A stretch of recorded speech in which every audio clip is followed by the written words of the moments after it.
Competitiveness. I mean,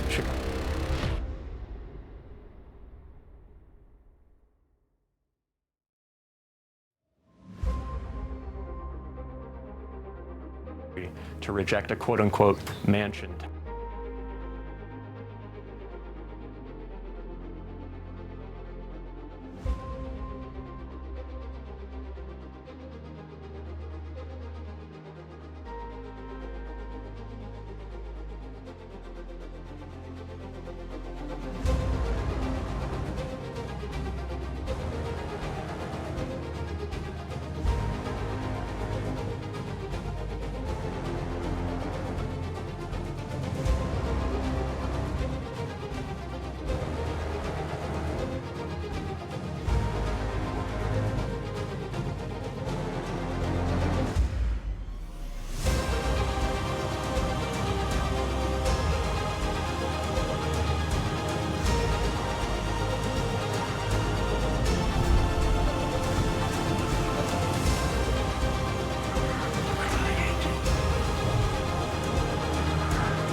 To that. Clearly, the special agent in charge of Pittsburgh, who is responsible for this, is ultimately responsible for the security at that event.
What's up? The Nimbos. What's up? What's up, Apple? I'm waiting for the announcement. Alright, I got the news on. I'm waiting for RFK's announcement. Should be momentarily.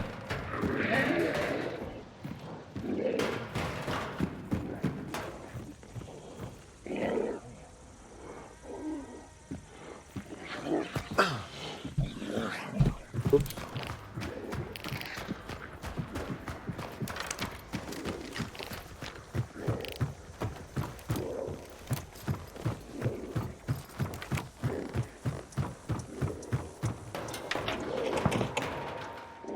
I'm hoping tomorrow. I haven't looked at it.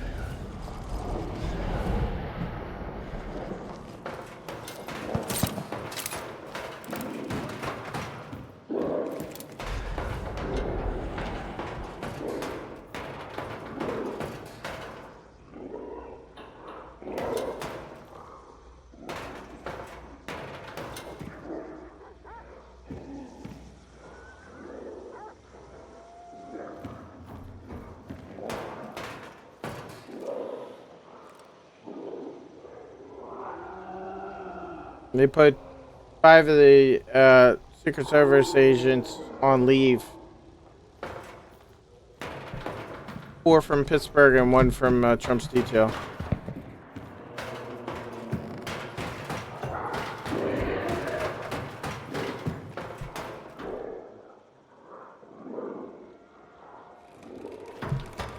Yeah, I don't think that I need a streaming PC, but if that's what I had to get, I will get that.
There's somebody coming.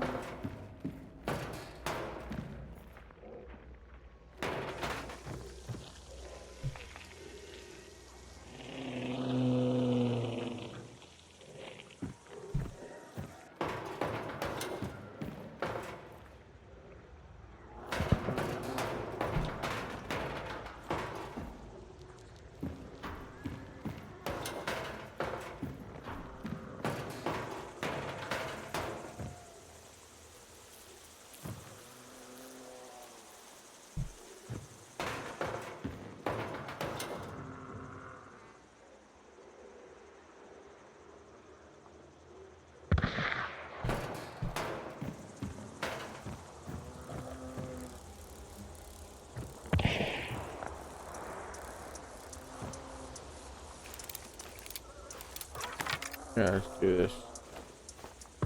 Where'd my fucking chaos bomb go?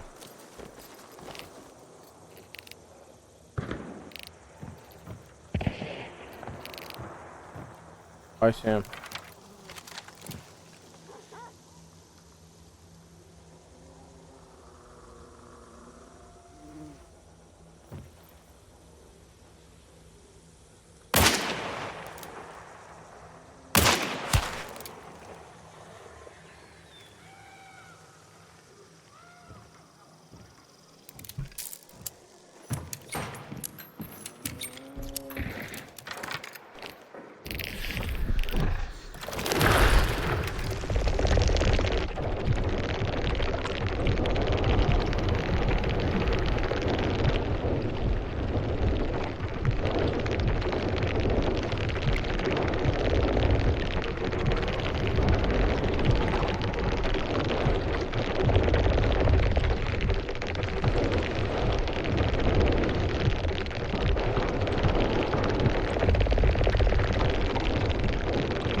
Yeah, thanks, brother. Appreciate it.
Fuck.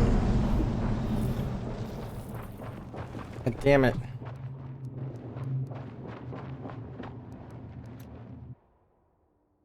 God damn it. I don't really like that gun.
Gunzilla. Oh, sorry, I didn't see it there, Penguin. Man, I'd love to get on with you right now, but I'm heading out camping. Oh, nice. Enjoy your camping, dude.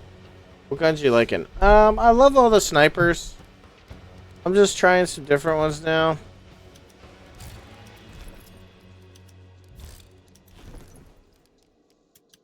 I love the spear. Spear is fun. Spear is very fun.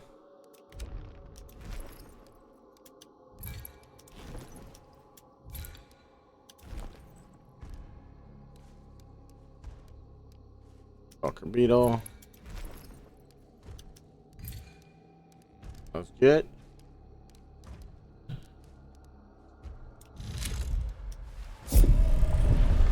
Good crack, enjoy it while you can. Oh, really? It's broken, eh? Wait for RFK to do his public announcement. Bring it here live. Just waiting for him to take the stage.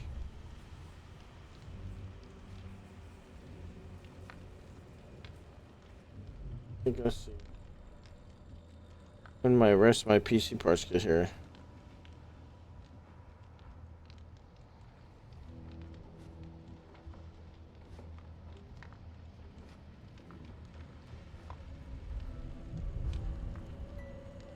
Shipped.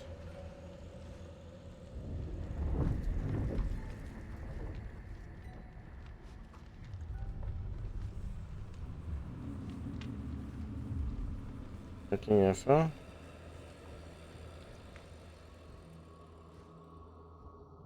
Ah, my thing is out for delivery. The hard drive is out for delivery. Let's see about this guy.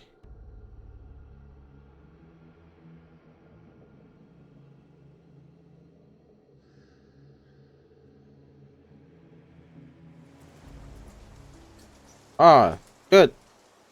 Parts will be here today. Oh yeah.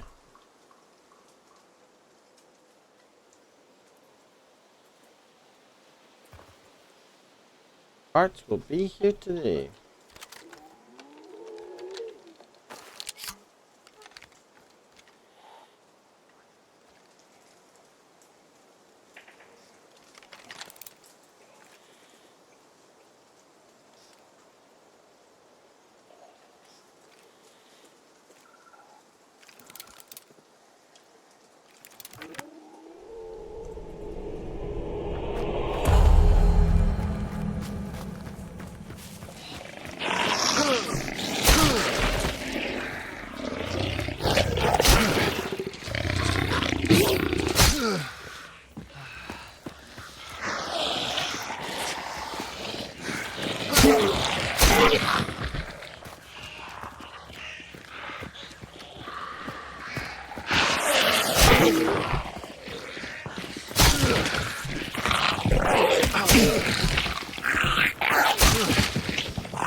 Where the fuck are all these guys coming from?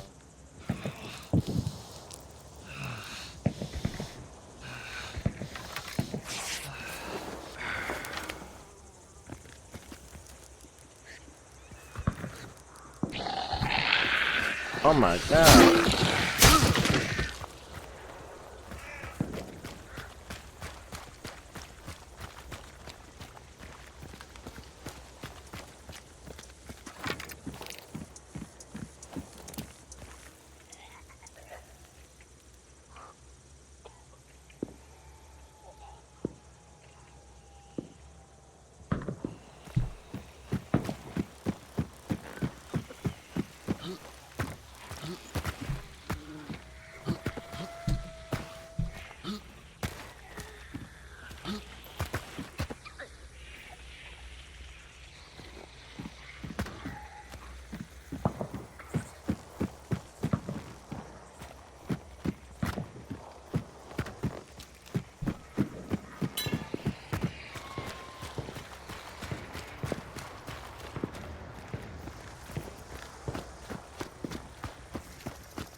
So many AI.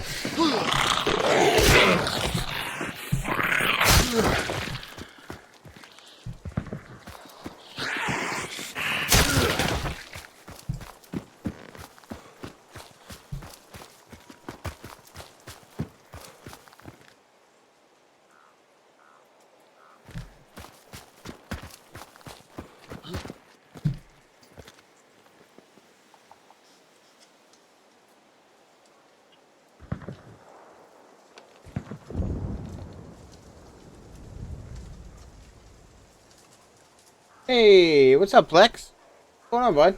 Who are ya?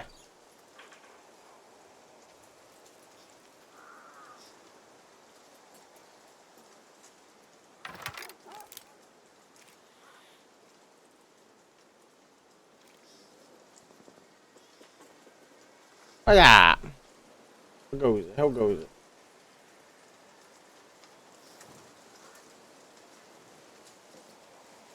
Old Plexer poo. Wait for RFK to take the stage. See what he has to say.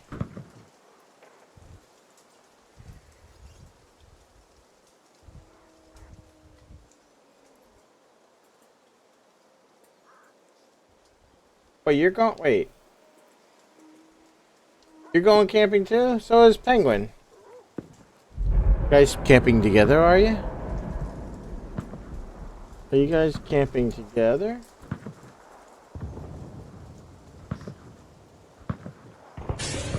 Just want to give a shout out to all my fans watching. Hola! Hola. On. I'm the jump master. Yeah, for the weekend. Oh, that's awesome, dude. I almost uninstalled last night, Plex. Almost. All eyes there in Phoenix, Sandra. Quite the setup, Griff. Thank you very much. John? All right, Sandra, let's bring in Molly Hemingway, editor-in-chief of The Federalist.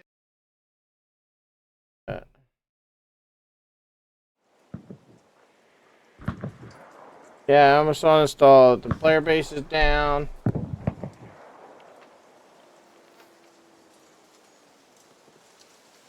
All that waiting just for... So...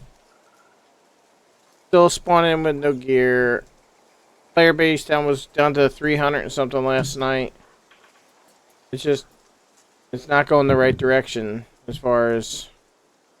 I mean, I'm going to play. But I'm just... I'm going to take I think a step back as far as maining it.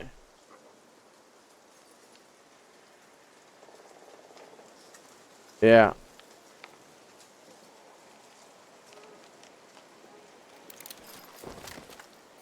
Glitch is still happening, and I hate to say it, man. You know, it's just I really like that game.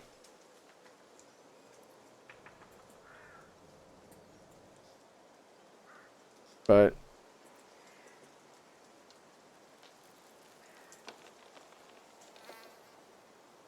yeah, Apple uninstalled last night, so he's not gonna play anymore.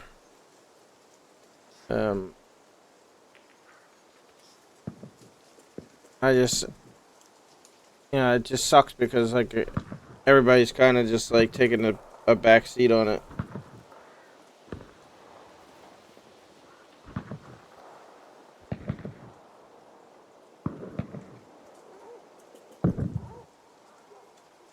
Yeah, I don't want to see it die either. I mean, they should have just, in my opinion, they should have, they should have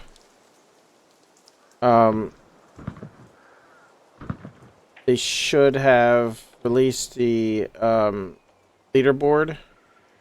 They should did some free to play. And they didn't.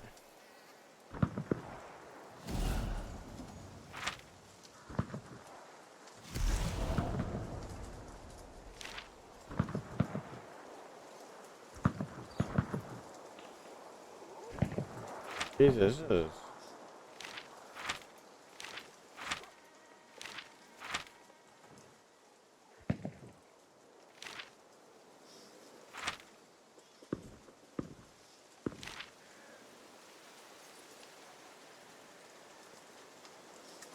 Yeah.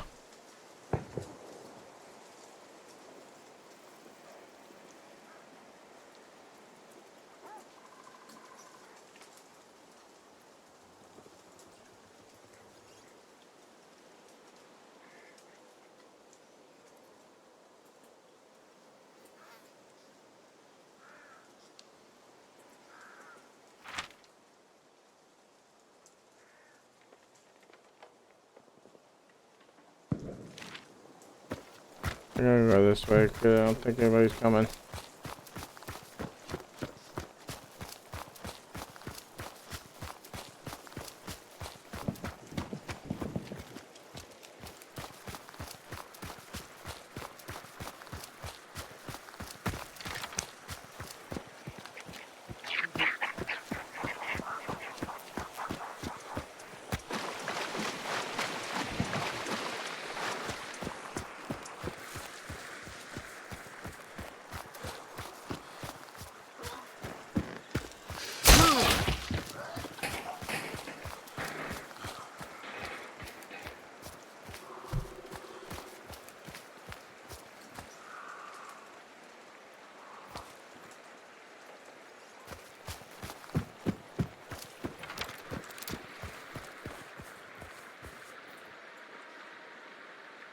I'm thinking about doing this. This right now, well, as of yesterday when I was playing it, it had 40,000 players in the middle of the afternoon playing it. So, I might try this. I do like this game. There's a couple other ones I want to do. That other one, Arena.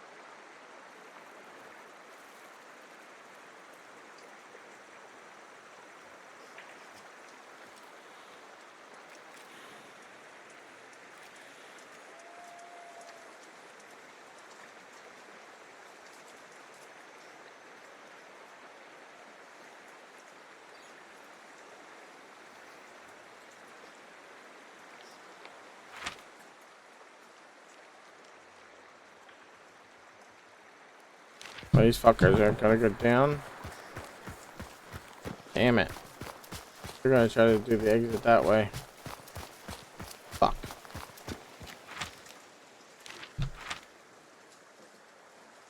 Oh, god damn it. I don't know if I'm gonna make it.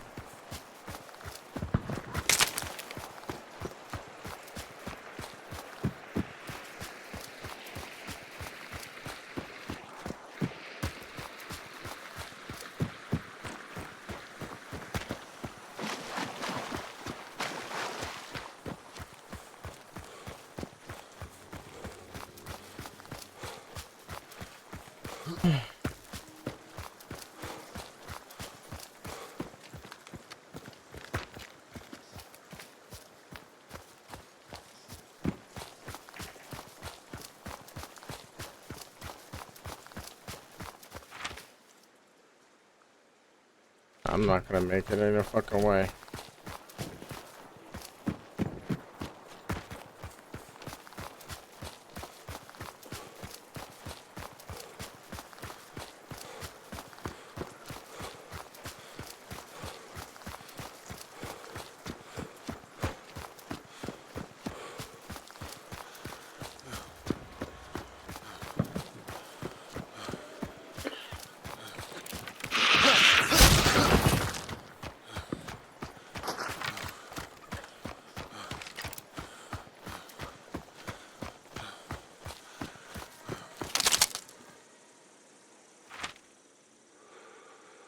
Yeah, ain't no way. Ain't no way.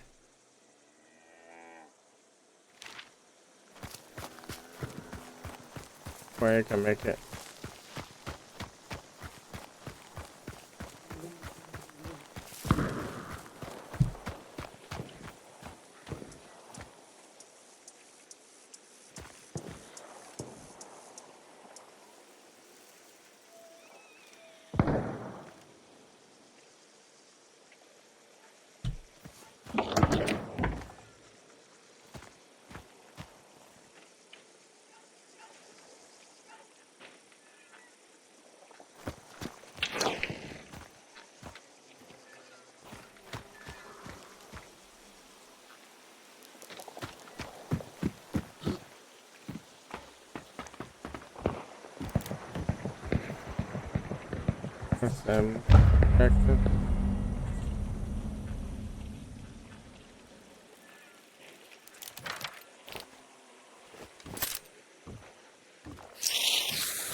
Whoa.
But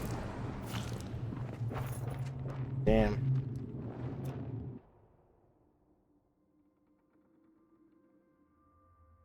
Let me go back to 1 second. I gotta give it to her now. Right back.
Come on.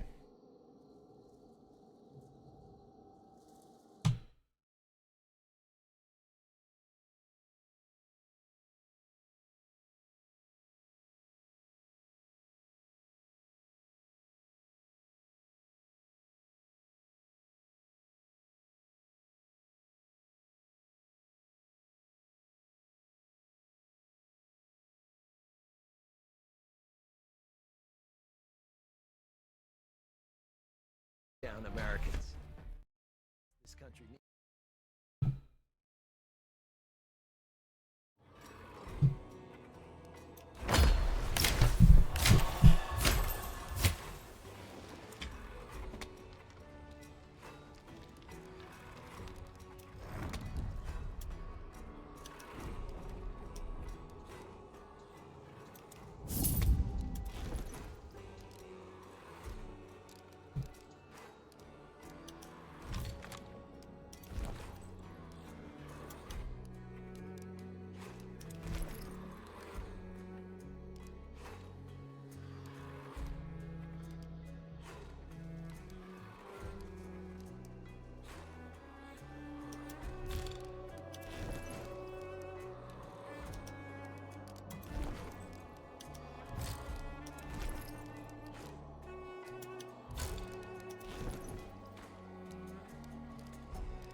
Speak there, John, in Arizona shortly about the present historical moment and his path forward. That's according to his campaign. And John, as you just mentioned, hours after this, former President Donald Trump will be holding a rally in neighboring Glendale, and his campaign has teased that he will be joined by a special guest. Can't imagine. Well, it could be.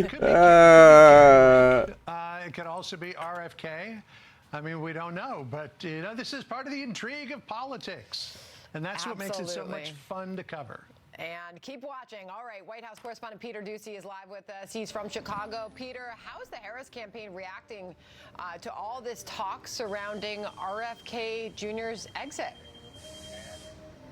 Sandra, I just talked to somebody at the DNC. Remember, for the last couple of months, they've been trying to figure out how to neutralize the threat that RFK's candidacy posed to President Biden and now Vice President Harris. And in this memo, they say about RFK, the little support that remains is soft, split across ideologies, and disproportionately among lower propensity voters. With no meaningful base of support and sky-high negatives among Democrats, RFK Jr.'s threat to VP Harris was neutralized. As for Harris, a platform is coming together. Last night, she did not talk about how she will pay for her plans, and she never really touched on the proposal that we confirmed earlier this week, raising the corporate tax rate to 28%. But she did pitch this. Instead of a Trump tax hike, we will pass a middle-class tax cut that will benefit.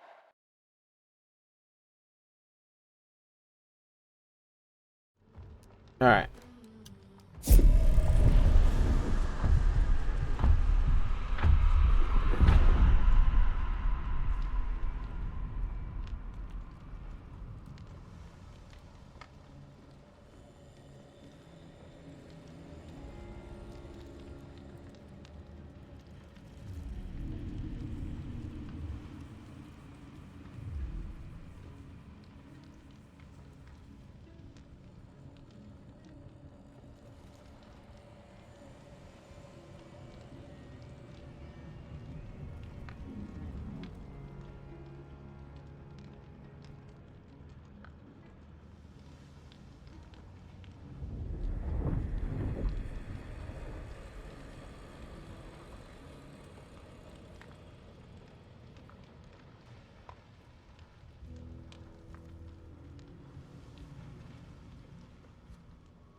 Yo, what's up, Bonfather? What's going on, buddy?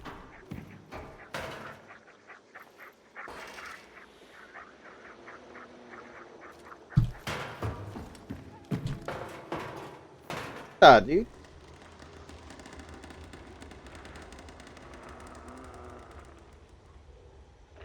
I'm just waiting for RFK's,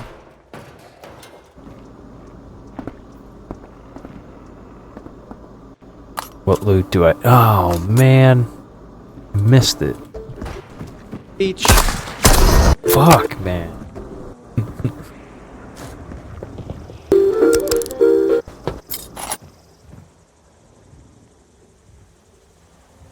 Oh, nice. That's good shit.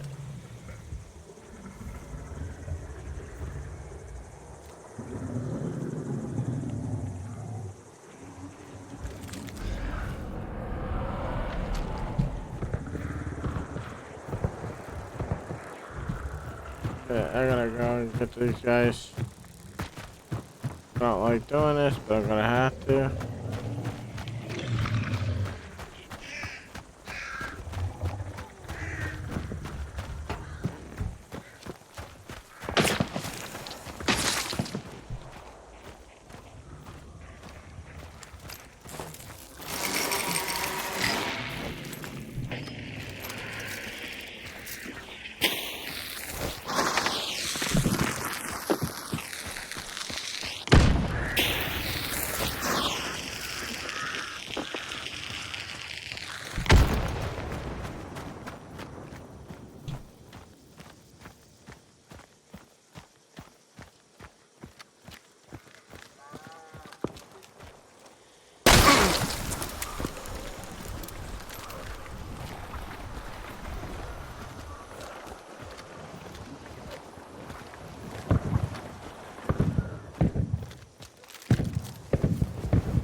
Yeah, dude, Bonfather. I'm thinking about stop maining Marauders.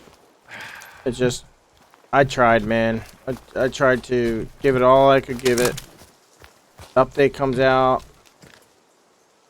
Went from 1,000 players down to 300. God damn it! Where is this guy shooting me from?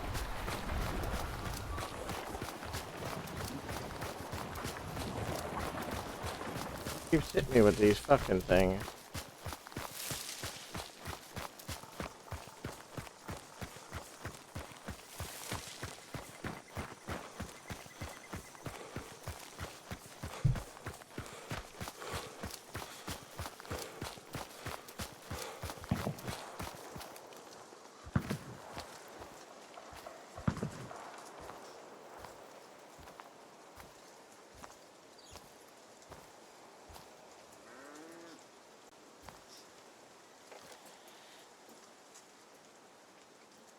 Where's this guy?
shit.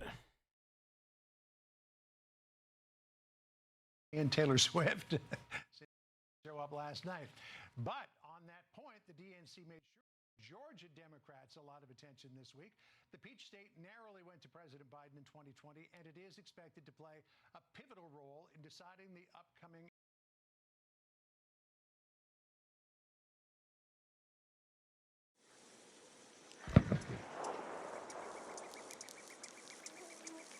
Oh, category? Why doesn't it show it? Huh. Hello, TV. Thank you.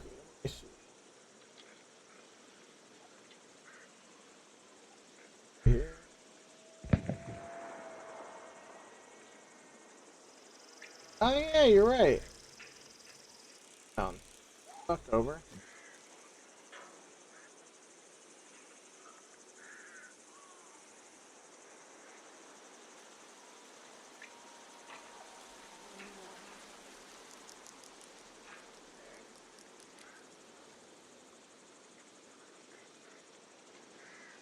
There we go. Much better. Thank you. Appreciate it.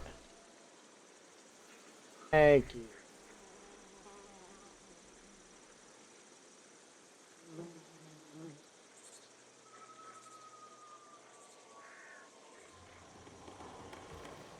Defund media is the chaddest of chads and marauders. There's never been a better chad and never will be a better chad. The way defund media takes down the blue hair liberals and marauders is just so amazing.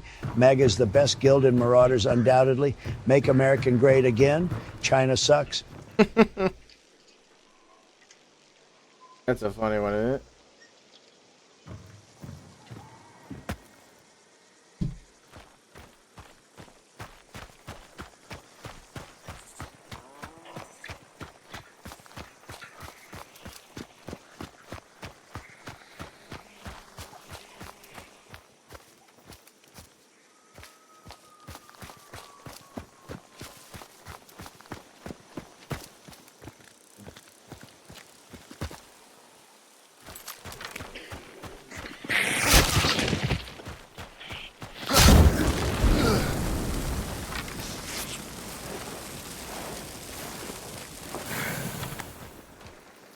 Why didn't the pistol one work?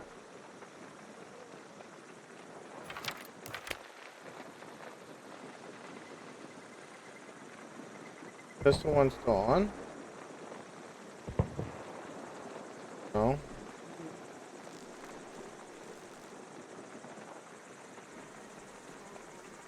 Is my Sammy on? Ah, that's why. My Sammy isn't up. That's my bad. That's my bad. Sorry about that. I have to play it.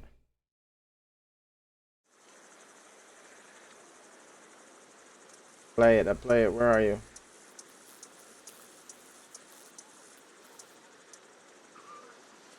What's up, Bong?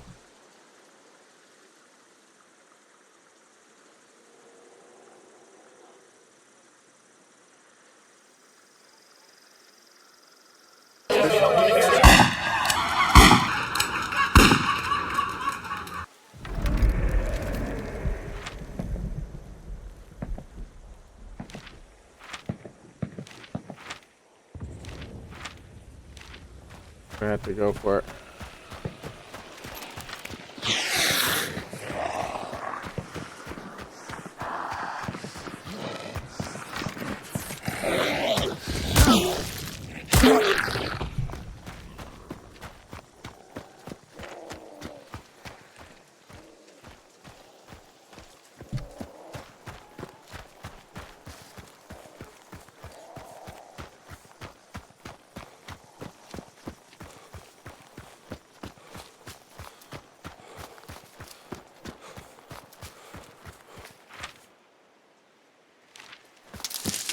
These guys try to exfil over here.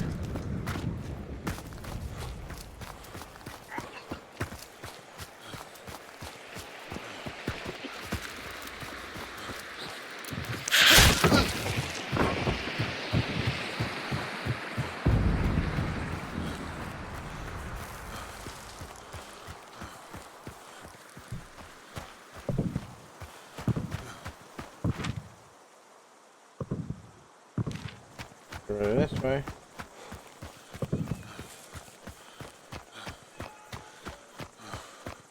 RFK didn't take. You ever play Enemy Territory Wolfside? Yeah, I played that many times.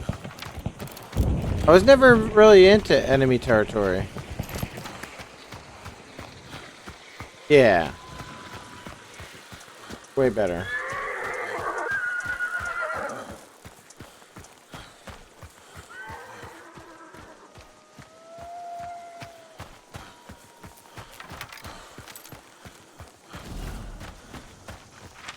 Yep. Roll for it. I get this fucking bounty.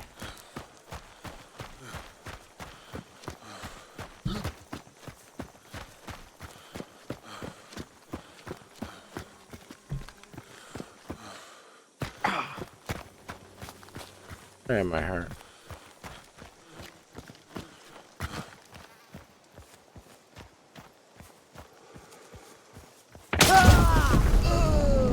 Well, that'll do it. The Reaper. Sitting there waiting. Yay. He is fucking... That was the same guy. Huh.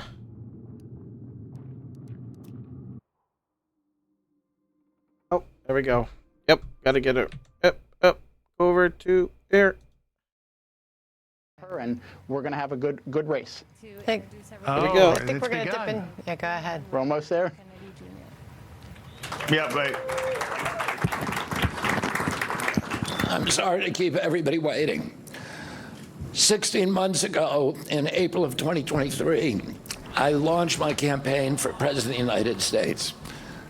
I began this journey as a Democrat, the party of my father, my uncle, the party which I pledged my own allegiance to long before I was old enough to vote. I attended my first Democratic convention at the age of 6 in 1960. And back then, the Democrats were the champions of the Constitution, of civil rights. The Democrats stood against authoritarianism, against censorship, against colonialism, imperialism, and unjust wars. We were the party of labor, of the working class. The Democrats were the party of government transparency and the champion of the environment. Our party was the bulwark against big money interests and corporate power. True to its name, it was the party of democracy. As you know, I left that party in October because it had departed so dramatically from the core values that I grew up with. It had become the party of war, censorship, corruption, big pharma, big tech, big ag, and big money. When it abandoned democracy by canceling the primary, he's going to endorse Trump, I guarantee it. The cognitive decline. Nah, he's got to like something. I left the party to run as an independent. His throat's all fucked up. The mainstream of American politics and journalism derided my decision. Conventional wisdom said that it would be impossible even to get on the ballot as an independent because each state poses an insurmountable tangle of arbitrary rules for collecting signatures. I would need over 1 million signatures, something no presidential candidate in history had ever achieved. And then I'd need a team of attorneys and millions of dollars to handle all the legal challenges from the DNC. The naysayers told us that we were climbing a glass version of Mount Impossible. So the first thing I want to tell you is that we proved them wrong. We did it because beneath the radar of mainstream media organs, we inspired a massive independent political movement. More than 100,000 volunteers sprang into action, hopeful that they could reverse our nation's decline. Many worked 10-hour days, sometimes in blizzards and blazing heat. They sacrificed family time, personal commitments. He's a Democrat that he's probably going to endorse Trump. Energized by a shared vision of a nation, third-party candidate, healed of its divisions. They set up tables at churches and farmers markets. They canvassed door to door. In Utah and in New Hampshire, volunteers collected signatures in snowstorms. convincing each supporter to stop in the frigid cold, to take off their gloves, and to sign legibly. During a heat wave in Nevada, I met a tall, athletic volunteer who cheerfully told me that he had lost 25 pounds collecting signatures in 117-degree heat. To finance this effort, young Americans donated their lunch money, and senior citizens gave up part of their Social Security checks. Our 50-state organization collected those millions of signatures and more. No presidential campaign in American political history has ever done that. And so I want to thank all of those dedicated volunteers and congratulate the campaign staff who coordinated this enormous logistical feat. Your accomplishments were regarded as impossible. You carried me up that glass mountain. You pulled off a miracle. You achieved what all the pundits said could never be done. You have my deepest gratitude, and I'm never going to forget that, not just for what you did for my campaign, but for the sacrifices you made because you love our country. You showed everyone that democracy is still possible here. It continues to survive in the press and in the idealistic human energies that still thrive beneath the canvas of neglect and of official and institutional corruption. Today, I'm here to tell you that I will not allow your efforts to go to waste. I'm here to tell you that I will leverage your tremendous accomplishments to serve the ideals that we share, the ideals of peace, of prosperity, of freedom, of health, all the ideals that motivated my campaign. I'm here today to describe the path forward that you've opened with your commitment and with your hard labors. Now, in an honest system, I believe that I would have won the election.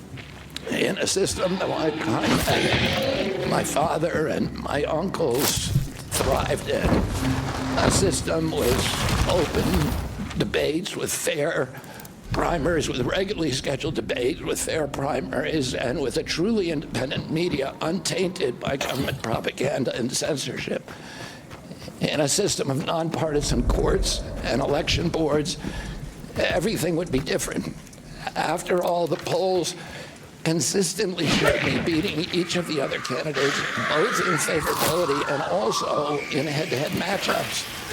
But I'm sorry to say that while democracy may still be alive at the grassroots, it has become little more than a slogan for our political institutions, for our media, and for our government, and most sadly of all for me, the Democratic Party.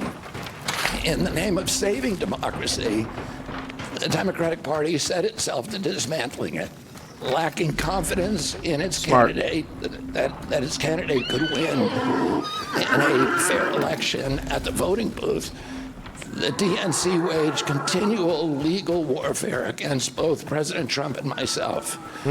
Each time that our volunteers turned in those towering boxes of signatures needed to get on the ballot, the DNC dragged us into court, state after state, attempting to erase their work and to subvert the will of the voters who had signed those petitions.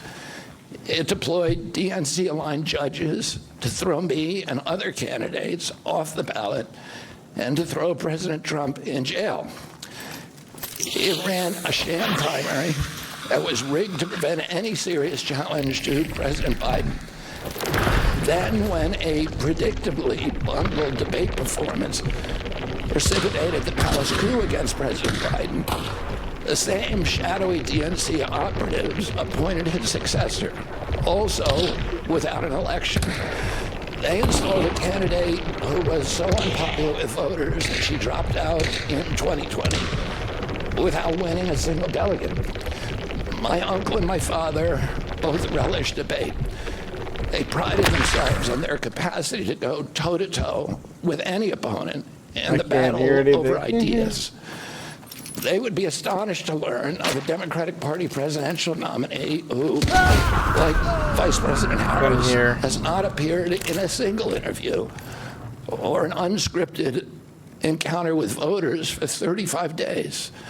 This is profoundly undemocratic. How are people to choose when they don't know whom they are choosing? And how can this look to the rest of the world? My father and my uncle were always conscious of America's image abroad because of our nation's role as the template for democracy, the role model for democratic processes, and the leader of the free world. Instead of showing us her substance and character, the DNC and its media organs engineered a surge of popularity for Vice President Harris based upon, well, nothing. No policies, no interviews, no debates, only smoke and mirrors and balloons in a highly produced Chicago circus. There in Chicago, a string of Democratic speakers mentioned Donald Trump 147 times just on the first day. Oh, who needs a policy when you have Trump to hate? In contrast, at the RNC convention, President Biden was mentioned only twice in 4 days. I do interviews every day. Many of you have interviewed me. Anybody who asks gets to interview me. Some days I do as many as 10. President Trump, who actually was nominated and won an election, also does interviews daily. How did the Democratic Party choose a candidate that has never done an interview or debate during the entire election cycle? We know the answers. They did it by weaponizing the government agencies. They did it by abandoning democracy. They did it by suing the opposition and by disenfranchising American voters. What most alarms me isn't how the Democratic Party conducts its internal affairs or runs its candidates. What alarms me is the resort to censorship and media control and the weaponization of the federal agencies. When a U.S. president colludes with or outright coerces media companies to censor political speech, it's an attack on our most sacred right of free expression, and that's the very right upon which all of our other constitutional rights rest. President Biden mocked Vladimir Putin's 88% landslide in the Russian elections, observing that Putin and his party controlled the Russian press, and that Putin prevented serious opponents from appearing on the ballot. But here in America, the DNC also prevented opponents from appearing on the ballot.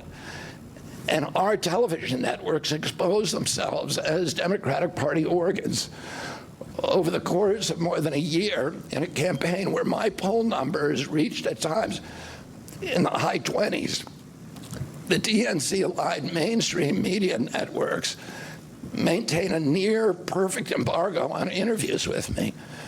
During his 10-month presidential campaign in 1992, Ross Perot gave 34 interviews on mainstream networks.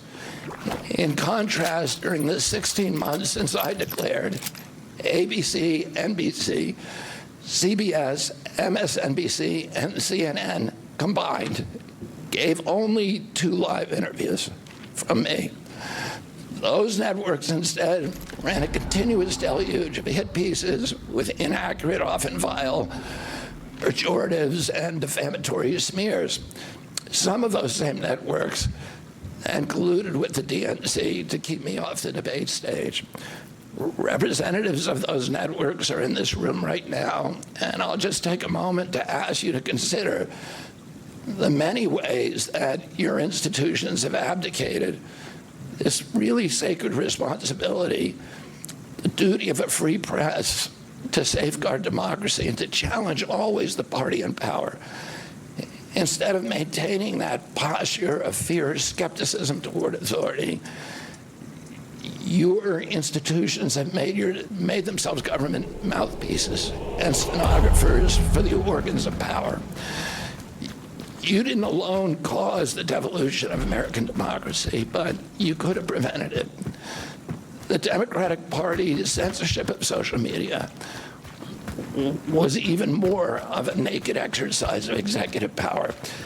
This week, a federal judge, Terry Doty, upheld my injunction against President Biden, calling the White House's censorship project, quote, the most egregious violation of the First Amendment in the history of the United States of America. Doty's previous 155-page decision details how, just 37 hours after he took the oath of office, swearing to uphold the Constitution, President Biden and his White House opened up a portal and then invited the CIA, the FBI, CISA, which is a censorship agency, it's the center of the censorship industrial complex, DHS, the IRS, and other agencies to censor me and other political dissidents on social media. Even today, users who try to post my campaign videos to Facebook or YouTube get messages that this content violates community standards. 2 days after Judge Doty rendered his decision this week, Facebook was still attaching warning labels to an online petition calling on ABC to include me in the upcoming debate. They said that violates community standards, their community standards. The mainstream media was once the guardian of the First Amendment and democratic principles, and it's joined this systemic attack on democracy. It also, the media justifies their censorship on the grounds of combating misinformation, but governments and oppressors don't censor lies. They don't fear lies. They fear the truth, and that's what they censor. And I don't want any of this to sound like a personal complaint, because it's not. For me, it's all part of a journey, and it's a journey that I signed up with. But I need to make these observations because I think they're critical for us doing the thing that we need to do as citizens in a democracy to assess where we are in this country and what our democracy still looks like, and the assumptions about U.S. leadership around the globe. And are we living up? Are we really still a role model for democracy in this country? Or have we made it, a kind of a joke? And here's the good news. While mainstream outlets denied me a critical platform, they didn't shut down my ideas, which have especially flourished among young voters and independent voters, thanks to the alternative media. Many months ago, I promised the American people that I would withdraw from the race if I became a spoiler. A spoiler is someone who will alter the outcome of the election but has no chance of winning. In my heart, I no longer believe that I have a realistic path to electoral victory in the face of this relentless, systematic censorship and media control. So I cannot in good conscience ask my staff and volunteers to keep working their long hours or ask my donors to keep giving when I cannot honestly tell them that I have a real path to the White House. Furthermore, our polling consistently showed that by staying on the ballot in the battleground states, I would likely hand the election over to the Democrats, with whom I disagree on the most existential issues: censorship, war, and chronic disease. Oh, I want everyone to know that I am not terminating my campaign. I am simply suspending it and not ending it. My name will remain on the ballot in most states. If you live in a blue state, you can vote for me without harming or helping President Trump or Vice President Harris. In red states, the same will apply. I encourage you to vote for me. And if enough of you do vote for me, and neither of the major party candidates win 270 votes, which is quite possible, in fact, today our polling shows them tying at 269 to 269. And I could conceivably still end up in the White House in a contingent election. But in about 10 battleground states where my presence would be a spoiler, I'm going to remove my name. And I've already started that process and urge voters not to vote for me. It's with a sense of victory and not defeat that I'm suspending my campaign activities. Not only did we do the impossible by collecting 1 million signatures, we changed the national political conversation forever. Chronic disease, free speech, government corruption, breaking our addiction to war have moved to the center of politics. I can say to all who have worked so hard the last year and a half, thank you for a job well done. 3 great causes drove me to enter this race in the first place, primarily. And these are the principal causes that persuaded me to leave the Democratic Party and run as an independent, and now to throw my support to President Trump. The causes were free speech, a war in Ukraine, and the war on our children. I've already described some of my personal experiences and struggles with the government's censorship industrial complex. I want to say a word about the Ukraine war. The military-industrial complex has provided us with a familiar comic book justification like they do on every war. That this one is a noble effort to stop a supervillain, Vladimir Putin, from invading the Ukraine and then to thwart his Hitler-like march across Europe. In fact, tiny Ukraine is a proxy in a geopolitical struggle initiated by the ambitions of the U.S. neocons or American global hegemony. I'm not excusing Putin for invading Ukraine. He had other options. But the war is Russia's predictable response to the reckless neocon project of extending NATO to encircle Russia, a hostile act. The credulous media rarely explain to Americans that we unilaterally walked away from 2 intermediate nuclear weapons treaties with Russia and then put nuclear-ready Aegis missile systems in Romania and Poland. This is a hostile act. And that the Biden White House repeatedly spurned Russia's offer to settle this war peacefully. The Ukraine war began in 2014 when U.S. agencies overthrew the democratically elected government of Ukraine and installed a hand-picked pro-Western government that launched a deadly civil war against ethnic Russians in Ukraine. In 2019, America walked away from a peace treaty, the Minsk Agreement, that had been negotiated between Russia and Ukraine by European nations. And then in April of 2022, we wanted the war. In April of 2022, President Biden sent Boris Johnson to Ukraine to force President Zelensky to tear up a peace agreement that he and the Russians had already signed, and the Russians were withdrawing troops from Kiev, Donbass, and Lugansk. And that peace agreement would have brought peace to the region and would have allowed Donbass and Lugansk to remain part of Ukraine.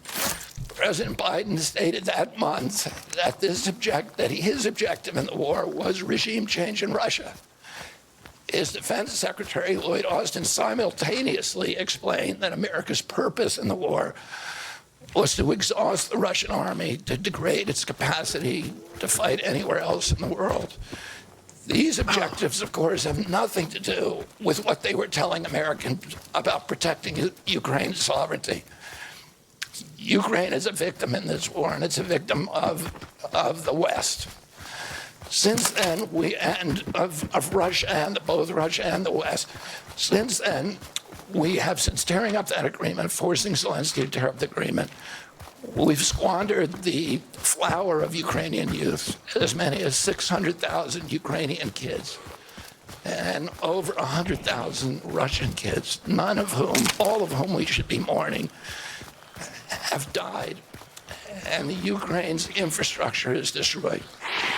The war has been a disaster for our country as well. We squandered nearly $200 billion already, and these are badly needed dollars in our communities, suffering communities all over our country. The Nord Stream pipeline sabotage and the sanctions have destroyed Europe's industrial base, which formed the bulwark of U.S. national security. A strong Germany with a strong industry is a much, much stronger deterrent to Russia, and a Germany that is deindustrialized and turned into just an extension of U.S. military base. We pushed Russia into a disastrous alliance with China and Iran. We're closer to the brink of nuclear exchange than at any time since 1962. And the neocons in the White House don't seem to care at all. Our moral authority and our economy are in shambles.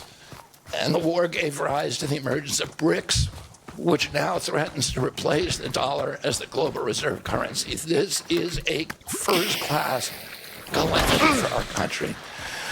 Judging by her bellicose, belligerent speech last night in Chicago, we can assume that President Harris will be an enthusiastic advocate for this and other neocon military adventures. And President Trump says that he will reopen negotiations and end the war overnight as soon as he becomes president. This alone would justify my support for his campaign. Last summer, it looked like no candidate was willing to negotiate a quick end to the Ukraine war, to tackle chronic disease epidemic, to protect free speech, our constitutional freedoms, to clean corporate influence out of our government, or to defy the neocons and their agenda of endless military adventurism. But now one of the two candidates has adopted these issues as his own, to the point where he has asked to enlist me in his administration. I'm speaking, of course, of Donald Trump. Less than 2 hours after President Trump narrowly escaped assassination, Callie Means called me on my cell phone. I was then in Las Vegas. Callie is arguably the leading advocate for food safety, for soil regeneration, and for ending the chronic disease epidemic that is destroying America's health and ruining our economy. Callie has exposed the insidious corruption at the FDA, the NIH, the HHS, and the USDA that has caused the epidemic. Callie had been working on and off for my campaign, advising me on those subjects since the beginning. And those subjects have been my primary focus for the last 20 years. I was delighted when Callie told me that day that he had also been advising President Trump. He told me President Trump was anxious to talk to me about chronic disease and other subjects and to explore avenues of cooperation. He asked if I would take a call from the president. President Trump telephoned me a few minutes later, and I met with him the following day. A few weeks later, I met again with President Trump and his family members and closest advisors in Florida. In a series of long, intense discussions, I was surprised to discover that we are aligned on many key issues. In those meetings, he suggested that we join forces as a unity party. We talked about Abraham Lincoln's team of rivals. That arrangement would allow us to disagree publicly and privately, and fiercely if need be, on issues over which we differ, while working together on the existential issues upon which we are in concordance. I was a ferocious critic of many of the policies during his first administration, and there are still issues and approaches upon which we continue to have very serious differences.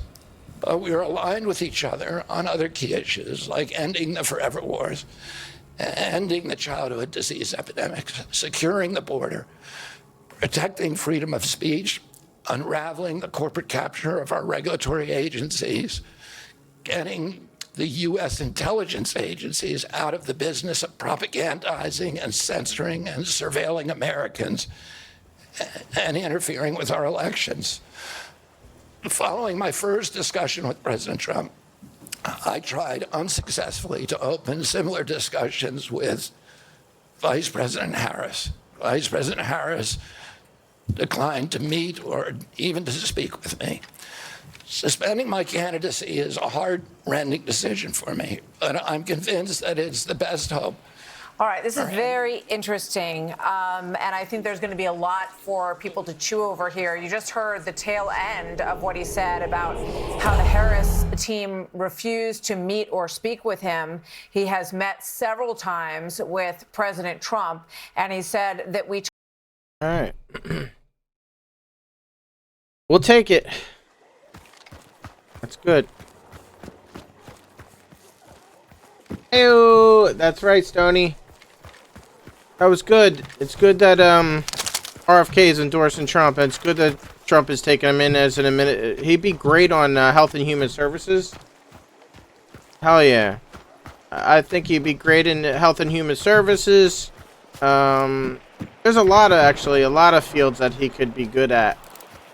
And I think it's good because it'll bring over more moderate voters to Trump's campaign that was normally not going to be there. So I feel like it's going to be good.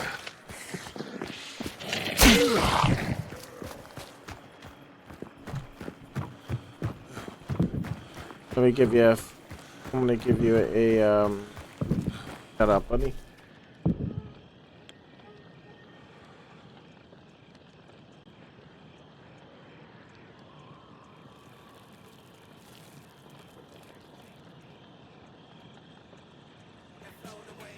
I think it's all good. Oh shit, I think I forgot you, Bong.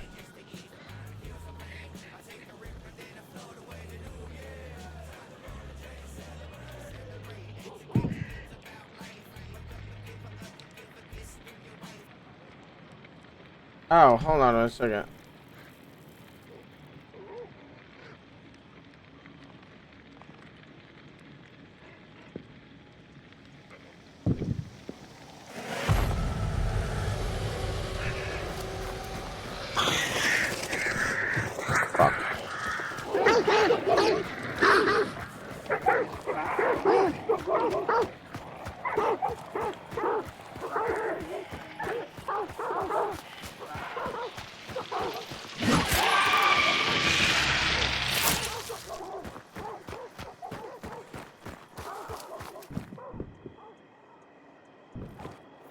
Oh, yeah? Yeah, I'll be playing later tonight.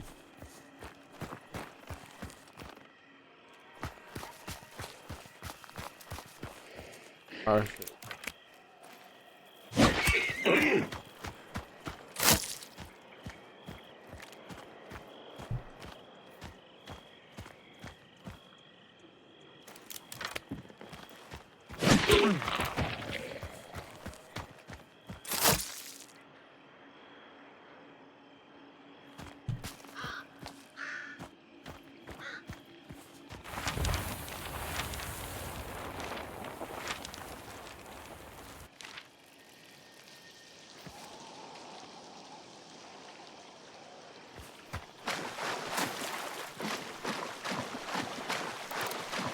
Now Trump's gonna speak.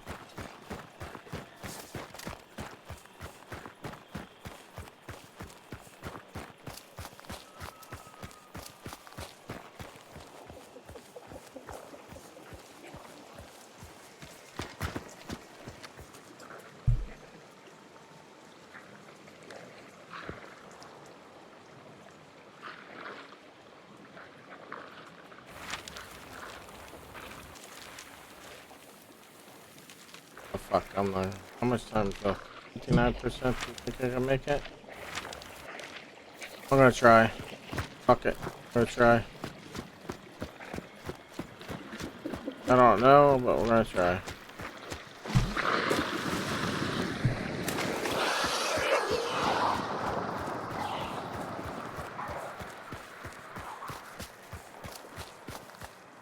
Do I still cut that up? I don't.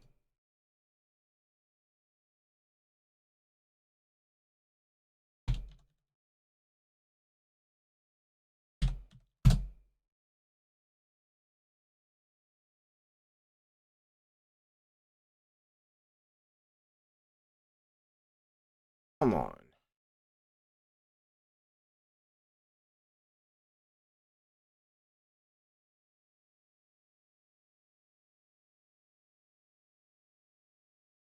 from his former party. Your reaction to all that, Juan?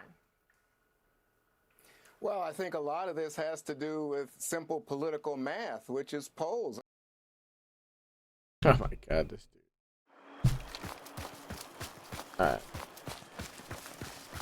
97%. I don't know if I'm gonna make it. I don't know. No, I'm not gonna make it. No way. Yeah, he's already picked it up. Yep.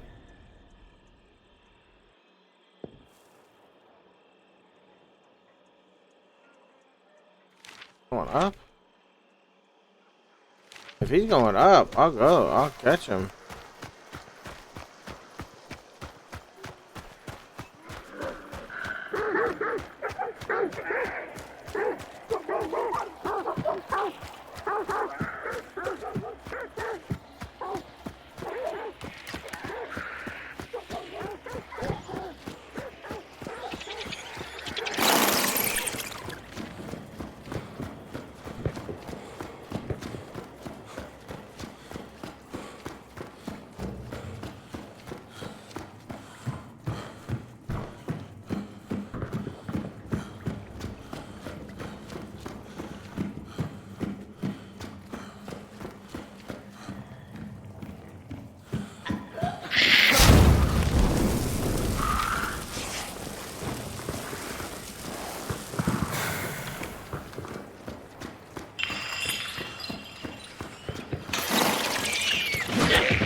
Oh, he is going up. Fuck. I ain't gonna catch him though. Fucking A.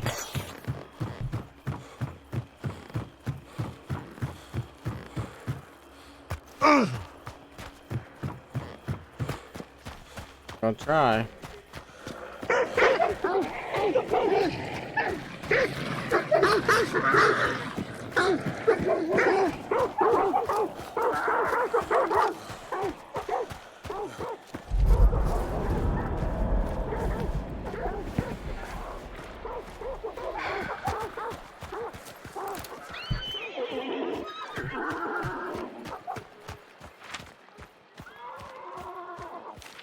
Oh, it's close.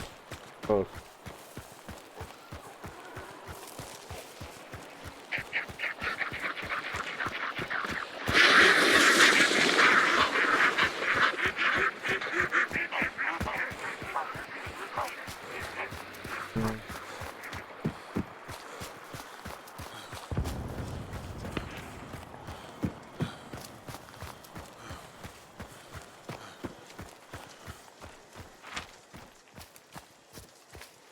Fuck, I'm right behind him.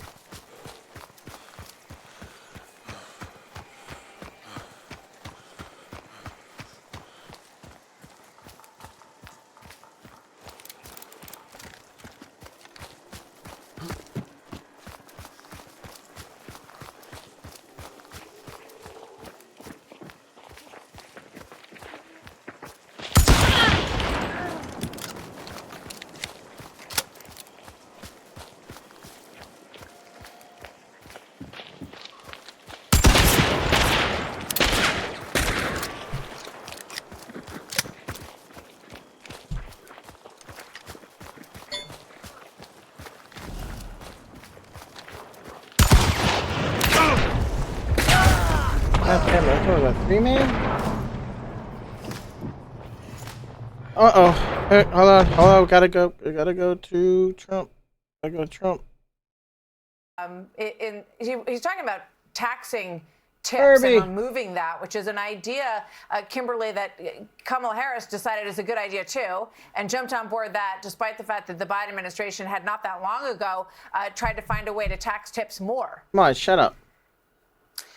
Yeah, I mean, look, myself, I'm not a huge fan of some of these proposals because they seem very much targeted at micro categories of voters. not necessarily great economic policy. That being said, I think it shows something about how popular that idea could be in a swing state that really, if you look at it, the only policy that Kamala Harris has adopted that is not based on Joe Biden's agenda or a progressive agenda is Donald Trump's no tax on federal tips. So she understood the issue of that. A lot of people forgot this, but as soon as Donald Trump came out with that proposal, Ted Cruz introduced legislation in the Senate to get it passed, and among the people who endorsed it were the 2 Democratic senators from Nevada. So they understand that it's powerful too. I think all Kamala Harris did in rolling it out herself was blunt that issue for him a bit, but it certainly didn't give her an advantage, and it suggested the power of ideas and the importance of actually doing policies, which Democrats have not done much of.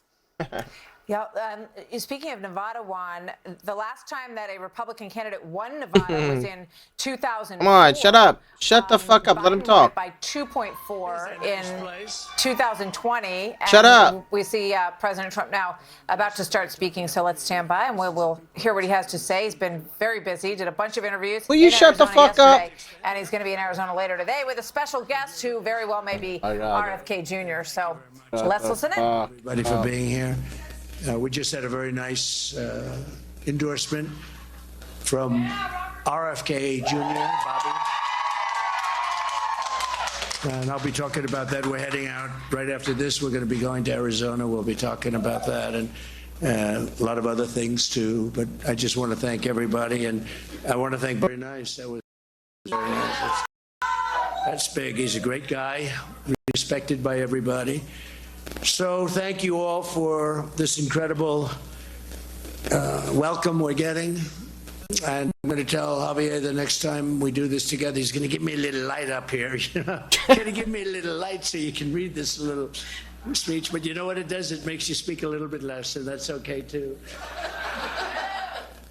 But I do want to thank you all, and I want to thank Javier. This is a fantastic. We're talking about the reputation. So RFK, the independent Robert Kennedy, he dropped out of his race and endorsed Trump, which brings over maybe 5% of the vote. He was a former Democrat. He ran as an independent, and now he just endorsed Trump. That's big, huge. Chairman Michael McDonald, and he's very happy about the no tax on tips because Trump is pushing no tax on tips. After the young, beautiful waitress that suggested, I said, "What do you think of it, Michael?" He said, "I think it's a great idea." But we've come here today to talk about the biggest promise I think that the restaurant workers have had in a long time, and that's no tax on tips. And in our case, we mean it. Somebody that I know just copied it, but you know that's not going to happen. If you're a restaurant worker, a bartender, a hospitality worker, a caddy, a barber, a mover, driver of any kind, or anyone else, you rely on a lot of tip income, hopefully a lot. But when I win in November, hopefully we're going to win. We're going to turn our country around. We're going to make America great again. We're going to let you keep 100% of your tip income and not be harassed. And just so you understand, the other side, Kamala, have you ever heard of her? Kamala? Nobody ever heard of her before. She lost in the first round. She was the first one out. It's a weird thing. He got 14 million votes, and he's sitting on a beach angry as hell. And she got no votes, and she's running. So you explained that to me. But the United States is home to an estimated 5.5 million workers whose livelihoods depend on tip income. All right, well, I'm going to leave it there. I'm glad that he's doing that. Yeah. So listen, guys. Looks like my low-key makes me want to be a waiter if it passes, right? That's good though. It should be that way, man. These people, they know, especially when you get jerk off. See, I'm a good tipper. I'll be the first one to admit it, guys. I tip well, especially well if you come by, check drinks all the time, see if we need anything else to drink. If you're just you know, come over. Is everything good? Dude, I take care of people that do that.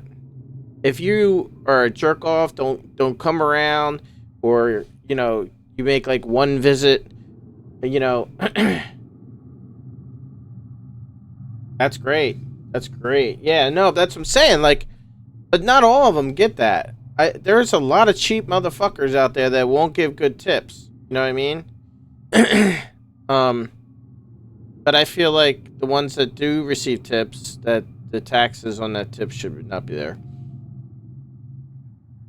Yeah, with the tax. So she's gonna do pretty well. Oh, is this? Oh, bro, my ex's mom. Oh, worked.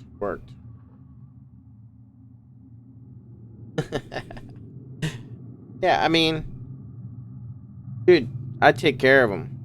It doesn't matter, man, female, don't matter. Blonde hair, blue eyes, too. Yeah. I just, I'm glad for people. That now we just got to get them to. We got to win the election. But I get it sounds like all my PC components will be here today. I probably won't get it done today. There's the CPU. Oh shit.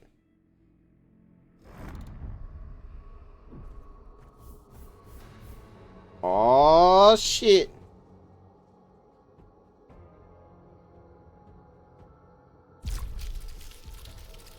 Yeah.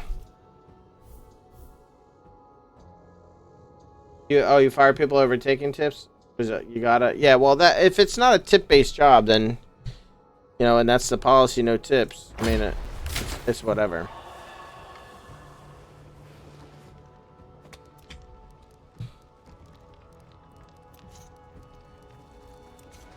But, I should have all my components in today.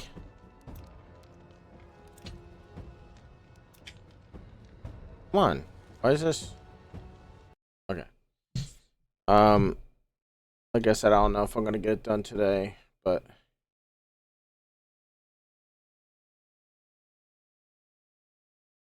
who we can trade. Rated T for T.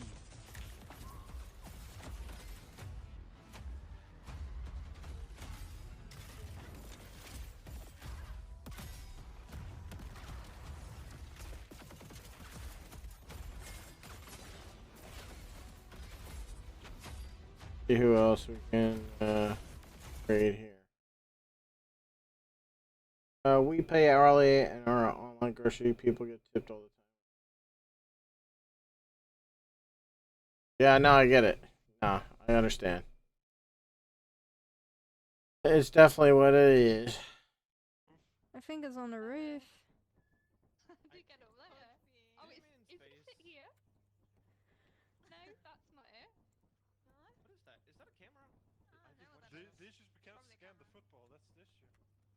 It was 56, but yeah, I think it went up.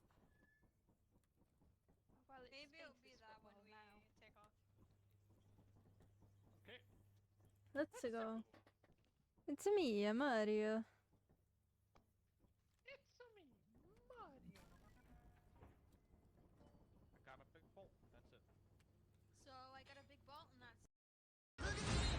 I'm putting together a party for Frank Moulton, the Black Godfather. I'm thinking Black Vegas. Groovy, baby. I don't think you got any idea who you stealing from.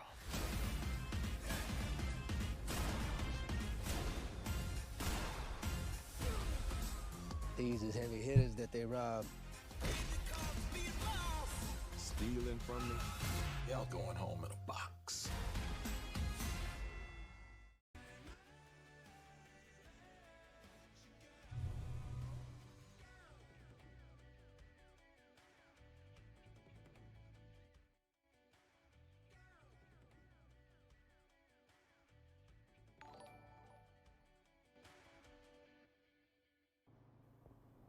For the raid.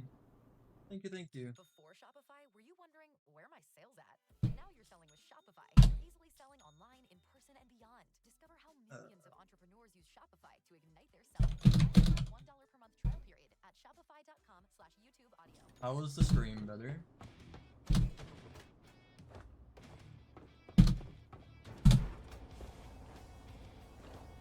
Hell yeah. What did you play?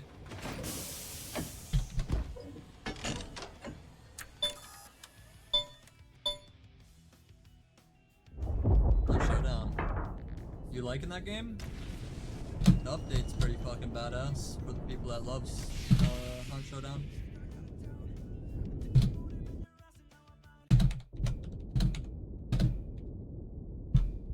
That's good, that's good.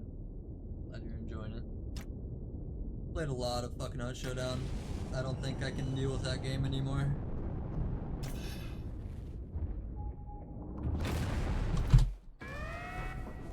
Yeah, but that's the best part, Defun. Hello, motherfucker. What's up, Tense? Going into late is actually pretty pog because there's a new map that everyone has to relearn, you know? And then a bunch of new settings that helps out the game.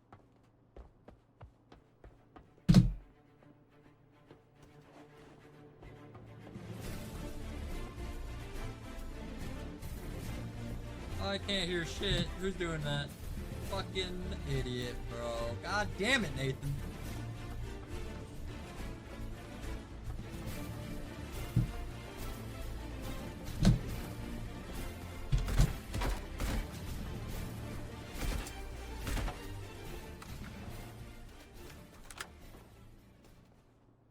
Where's bro?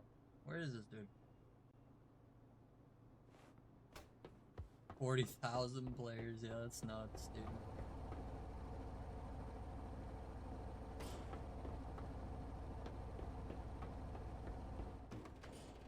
Oh, I hate players, bro. What the fuck, bro?